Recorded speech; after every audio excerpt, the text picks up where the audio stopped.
চোখের পলক পড়তেও হয়তো লাগে কিছুক্ষণ, তার থেকেও কম সময়ে চলে যেতে পারে আমাদের এই জীবন। আসলে চোখের পলক পড়ার থেকেও অতি ক্ষুদ্র আমাদের এই জীবন। কেনই বললাম? মানুষের মৃত্যু এতটাই নিকটে যে চোখের পলক পড়তে সময় লাগে, কিন্তু আপনার মৃত্যু হতে সময় লাগে না। কার মৃত্যু কখন, কোন জায়গায়, কিভাবে, কেউ জানে না।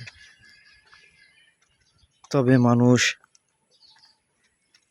ঘুম ভাঙার পর থেকে ঘুমানোর আগ মুহূর্ত পর্যন্ত এই দুনিয়ার হাজার হাজার চিন্তাধারায় ব্যস্ত থাকলেও মৃত্যুর চিন্তাটা খুব কম মানুষই করে। বলতে পারেন যে আপনি, আসলে আমিও ঠিক। আমরা মানবজাতি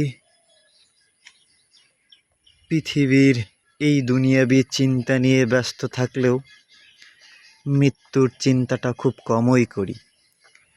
হয়তো সারাদিনে মনে নাও পড়তে পারে।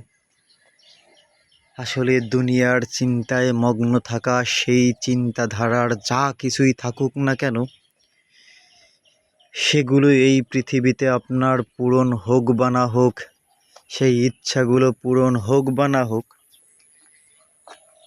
কিন্তু যেই কথাটা আমরা ভুলেও ভাবি না, ভাবতেও চাই না, সেই মৃত্যু আপনার আমার একদিন হবেই হবে, হবেই হবে।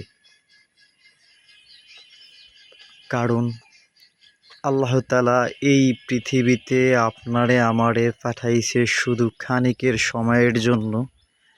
আর যার জীবন আছে তার মৃত্যু অনিবার্য, মৃত্যু হবেই। কারণ এই দুনিয়াটা থাকার জায়গা না, এখানে থাকতে পারবো না।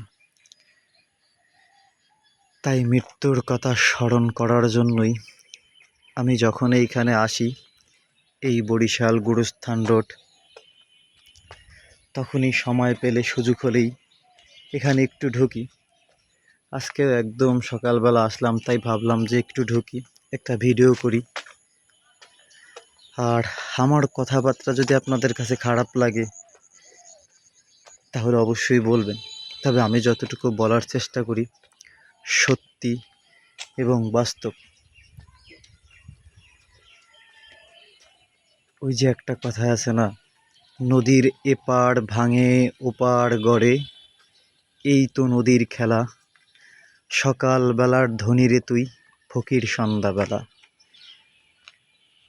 আর এই মানুষ যারা এখানে শুয়ে আছে, তাদের ভিতরেও হয়তো এমনটাই কেউ ছিল।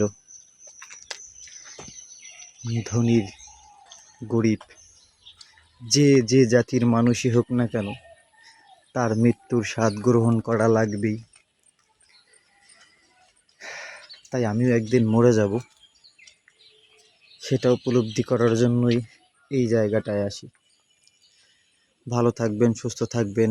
আর একটু ভেবে দেখেন যে এই দুনিয়াটা থাকার জায়গা না। কি করলাম, কতটুকুই বা করলাম, আর কি নিয়েই বা যাব।